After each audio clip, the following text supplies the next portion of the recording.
من تدمير التراث لطمس الحقائق التاريخية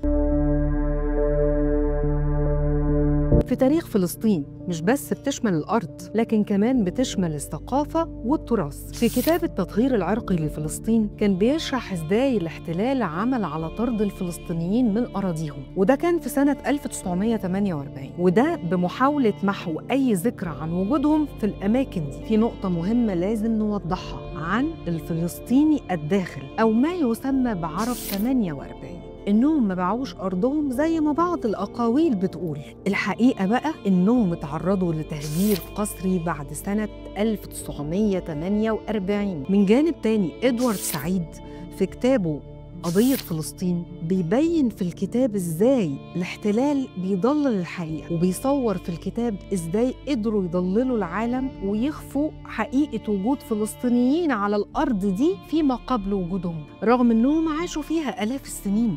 وده جزء من عملية كبيرة لطمس التاريخ الفلسطيني وتغيير التاريخ.